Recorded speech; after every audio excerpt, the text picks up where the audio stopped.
कहाँ भटकाता है। लोभ के कारण व्यक्ति कहाँ कहाँ जाता है, देश में जाता है, विदेश में जाता है, जंगलों में भटकता है, पर्वतों पर भटकता है, गुफाओं में भटकता है, जलाशय, नदी, समुद्र, तालाब में भटकता है, धन कमाने के लिए जाता है। उसे पैसा चाहिए, पैसा, चाहे ऐसा हो, वैसा हो, कैसा भी हो, पैसा होना चाहिए। उसकी मानसिकता यही है। इस युग में पैसे की माया, दया, धर्म सब पैसे में, पैसे में ईमान बिकी और इज्जत लुटती पैसे में, बेईमानी और दुराचारी दुष्कर्म छिपे सब पैसे में, ज्ञानी की मत को भ्रष्ट करे, हाँ ऐसी ताकत पैसे में। बिन पैसे परिवार कुटुंब की बात न पूछे कोई, विपत में तेरी काम न आवे कोई। तो पैसे के ऊपर व्यक्ति चला जा रहा है। एक पैसे के लिए तराजू की पलड़ी में पैसा रखा है, दूसरी पलड़ी में पैसा प्राप्त करने के लिए सब कुछ देने तैयार है। अपनी प्रतिष्ठा, इज्जत, आबरू, धर्म, कर्म सब देने तैयार है। पैसे का सा लोभ उसे सताता है। महानुभाव, लोभ कषाय वृद्ध शरीर में भी ऊर्जा भर देती है। लोभ कषाय के कारण रोगी व्यक्ति भी काम करने तैयार हो जाता है। लोभ कषाय के कारण व्यक्ति अकृत्य को करने भी तैयार हो जाता है, निंद से निंद कार्य करने लगता है। चाहे किसी की नौकरी करने लगे, चाहे गंदगी साफ करने लगी, चाहे दुर्वचन सही, पैसे का लोभ उसे सब कुछ करा देता है। अभी मणिकर्णिका के स्वाद में एक दृष्टांत बहुत अच्छा आया। एक नगर सेठ रात्रि के समय बारिश होने पर नदी में बाढ़ आई। बाढ़ में बह करके जो लकड़ियां आ रही थीं, उन लकड़ियों को बीनने के लिए रात्रि में पहुंच गया। बारिश बहुत तेज हो रही थी, बीच बीच में बिजली भी कड़क रही थी। राजा का महल नदी के किनारे ही था, वहां से नदी का दृश्य दिखाई देता था। रानी की निद्रा भंग हुई, उसने बाहर देखा, कड़कती बिजली को डर गई। जैसे बिजली कड़की, सामने देखा कि एक व्यक्ति नदी किनारे बैठ करके लकड़ियां इकट्ठी कर रहा है। कौन व्यक्ति, ये जीवित है कि मृत है, क्या ठूंठ है? बाद में पुनः बिजली कड़की, स्पष्ट जानने में आ गया यह कोई मनुष्य है। बहुत गरीब होगा बेचारा, बहुत गरीब होगा बेचारा, जो रात्रि में यहाँ नदी किनारे बाढ़ में बह करके आने वाली लकड़ियों को इकट्ठा कर रहा है। महारानी ने अपने पति राजा से कहा, देखो आपके राज्य में इतने गरीब व्यक्ति हैं जो नदी की लकड़ियों को बीन करके बाढ़ में बरसते पानी में, यहां पर वह खड़ा है व्यक्ति अपने प्राणों की परवाह नहीं कर रहा, भूखा पेट क्या नहीं कराता, लगता है भूखा होगा बेचारा, 2-4 दिन का भोजन नहीं मिला होगा। आपके राज्य में ऐसे व्यक्ति भी भूखे मर रहे हैं। आप किस बात के राजा हैं? आपके पास अपार धन है, खजाना है, किसके लिए आपकी प्रजा भूखी मरे? राजा ने कहा, ऐसा तो नहीं है, मैं भी भेष बदल करके रात्रि में नगर में जाता हूँ और सबके द्वार पर मैं खड़ा होकर के देखता हूँ, घर की चहल पहल सुनता हूँ, वार्तालाप सुनता हूँ, भेष बदल के जाता हूँ, कौन क्या चर्चा कर रहा है। किंतु मुझे ऐसा नहीं लगा कि मेरे नगर में, मेरे राज्य में कोई ऐसा गरीब हो जिसे 2-4 दिन से भोजन न मिला हो। याचक कोई नहीं, कोई याचक होता है तो याचक को यहाँ पर काम दे दिया जाता है, याचक की सब व्यवस्था की जाती है, रहने की भी और भोजन पानी की भी। इतना गरीब व्यक्ति कैसे हो सकता है? एक नौकर को, सेवक को बुलाया और कहा, देखो नदी किनारे कोई मनुष्य लकड़ी इकट्ठी कर रहा है, कौन है, बुला के लाओ। गया, उसने कहा, चलो आपको राजा ने बुलाया है। क्यों? मैं अभी नहीं जा सकता, मैं लकड़ी इकट्ठी कर रहा हूँ। अरे भाई, लकड़ी इकट्ठी क्यों कर रही? इकट्ठी लकड़ी कर रहा हूँ, मुझे आवश्यकता है, धन चाहिए, पैसा चाहिए, हम राजा से आपको दिलवा देंगे। बोले राजा ने नहीं दिया तो? बोले विश्वास करो, राजा ने बुलाया है, हमारा राजा बहुत न्यायप्रिय, दयालु है, करुणावान है, वह सबका ध्यान रखता है, प्रजा का पुत्रवत पालन करता है, इसलिए राजा आपको अवश्य देंगे, चलो।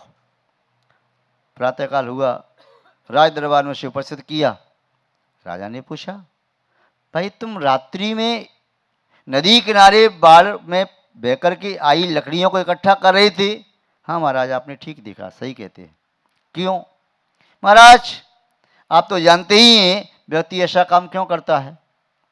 उसे धन की आवश्यकता है, मुझे भी धन की आवश्यकता है। धन तुम्हें क्यों चाहिए? महाराज मेरे पास एक बैल है, उस बैल की जोड़ी बनानी है, मुझे धन चाहिए। अच्छा कोई बात नहीं, इतना परिश्रम नहीं करना है। कहीं बाढ़ का वेग आता, कहीं बह जाती, आप मृत्यु को प्राप्त होते तो, बिजली कड़कती आपके ऊपर गिरती, मृत्यु को प्राप्त होते तो। इसलिए अब ऐसा कार्य नहीं करना है। आपको बैल की जोड़ी चाहिए, जाइए हमारी वृषभशाला में चले जाइए, और जो बैल आपके बैल की जोड़ी का है उसे आप ले सकते हैं, हमारी तरफ से हम आपको देते हैं। वह गया वृषभशाला में, वहाँ जाकर के सभी बैलों को देखा। बहुत ऊंचे ऊंचे बैल, सुपुष्ट, 6-7 फीट के ऊंचे और 7-8 फीट के लंबे, ऐसे रखे थे मस्त। बैल क्या थे कि वास्तव में ऐसा लग रहा था इन बैलों को कहीं स्वर्ग से उतार के लाई हैं क्या। हाथी के बच्चे जैसे लगते थे। वह देख करके ही आ गया, कहने लगा महाराज क्षमा करो, आपकी वृषभशाला में मेरे बैल की जोड़ी का कोई बैल नहीं है। राजा को आश्चर्य हुआ, मेरी वृषभशाला में इसकी जोड़ी का बैल नहीं है, इसका बैल कैसा है? सोचा, मंत्रियों ने भी सोचा महाराज एक गरीब व्यक्ति है, इसके पास होगा मरियल बैल, और आपके यहाँ सब पुष्ट बैल हैं, इसलिए आपके यहाँ से बैल नहीं लिया।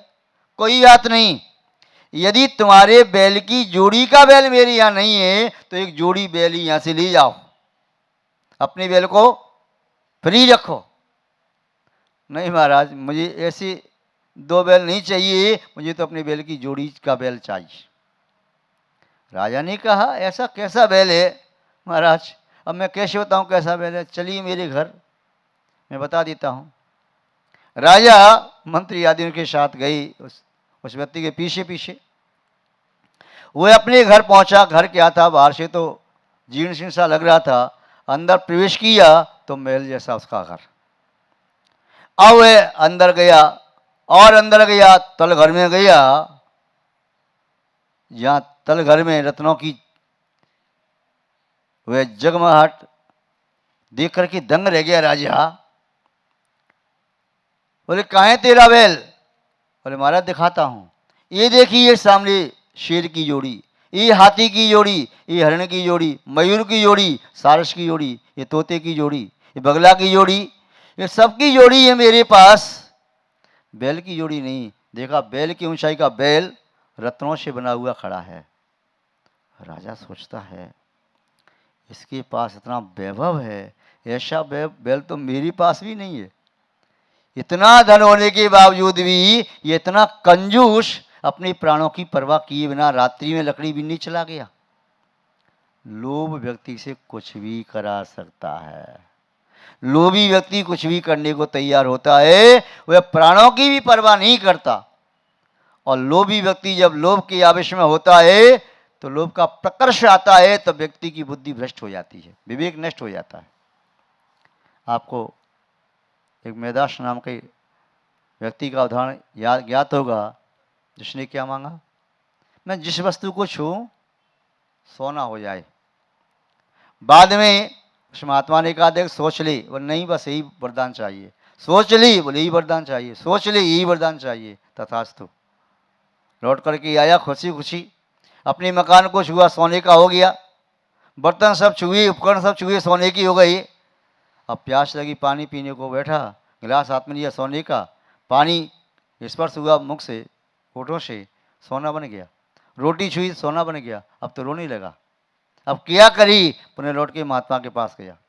महात्मा ने कहा मैंने पहले कहा ना, वरदान लेने के पहले सोच ले, मैं वापस नहीं लूंगा वरदान को। फिर अब कहता है चाहे मुझे तो गरीब बना दो, भिखारी बना दो, मैं तो भीख मांग के खा लूंगा, पर मुझे ऐसा वरदान नहीं चाहिए। उसे अकल आ गई। लोभ में जाकर के व्यक्ति कहता मुझे ये चाहिए, ये चाहिए, ये चाहिए। सबसे जघन्यतम व्यक्ति हुए है जिसे धन का लोभ होता है। इसलिए अधम पुरुषों को ये कहा है जो धन चाहते भी अधम हैं। अधमा धन मिच्छन्ति धनमानम च मध्यमा, मानम महान मिच्छन्ति मानवी मेहताम धनम। अधम व्यक्ति धन चाहता है, उसके जीवन में सबसे मूल्यवान वस्तु कोई है तो धन है। वह धन चाहता है। मध्यम व्यक्ति धन और मान सम्मान दोनों चाहते हैं। उत्तम व्यक्ति वह है जो धन नहीं चाहता, केवल मान सम्मान चाहता है। यह नीतिकारों ने कहा। किंतु लोभ अन्य प्रकार का भी होता है। एक धन का लोभ होता है, धन हुआ तो फिर लोभ होता है आरोग्य का लोभ, मैं स्वस्थ रहूं। तीसरा लोभ आता है प्रतिष्ठा का लोभ, मेरी प्रतिष्ठा रहे। चौथा लोभ होता है मेरी पुत्र आदि भी हों, पुत्र का लोभ। स्त्री का लोभ, पहले स्त्री का लोभ, फिर पुत्र का लोभ, फिर उसके बाद प्रतिष्ठा का लोभ, उसके बाद राज्य का लोभ। ये सब लोभ करता जाता है, पूर्ति होती जाती है, फिर उसके जीवन में लास्ट में आ जाता है पुण्य का लोभ। वह पुण्य कार्य भी करेगा तो लोभ से करेगा, मुझे ऐसा प्राप्त हो जाए, वह पुण्य का भी लोभ होता है। और उसके बाद फिर लोभ आएगा प्रशस्त निदान सुगति का लोभ, अच्छी गति की प्राप्ति हो जाए। महानुभाव, लोभ कैसा भी हो अच्छा नहीं होता। लोभ अच्छा नहीं होता। नीम को कितना भी धो लीजिए उसका कड़वापन जाता नहीं, कोयले को कितना भी धो लीजिए कालापन जाता नहीं। लोभ की अग्नि में जलता हुआ व्यक्ति वह धर्म को समझ पाता नहीं। पतंगा वह देखता है प्रकाश को, अग्नि के प्रकाश को देखता जल जाता है, ऐसी लोभ की अग्नि में व्यक्ति जल जाता है, अपना जीवन समाप्त कर देता है। लोभ शब्द का अर्थ क्या है? यह लोके भ्राम्यति सा लोभ, जो लोक में संसार में भ्रमण कराई उसे लोभ कहते हैं। लोभ इस आत्मा को संसार में भ्रमण कराता है। लोभ छूट जाए तो आत्मा संसार में भ्रमण नहीं करेगी। एक बार जीवन में से लोभ नष्ट हो जाए और वह नष्ट होता है 10वें गुस्तान के अंत में। सूक्ष्म लोभ नष्ट हो जाता है, फिर वह क्षीण मोह बन जाते हैं और दबा करके उपशांत मोह होते हैं। तो एक बार नष्ट हो जाए लोभ समग्र, उस जीव का उसी भव से नियम से मोक्ष है। और लोभ नष्ट नहीं हुआ तो मोक्ष क्या, सदगति भी नहीं हो सकती। महानुभाव, आज उत्तम शौच धर्म की चर्चा की, सत्य धर्म की क्यों नहीं? पूजन में पहले सत्य धर्म का पढ़ते हैं।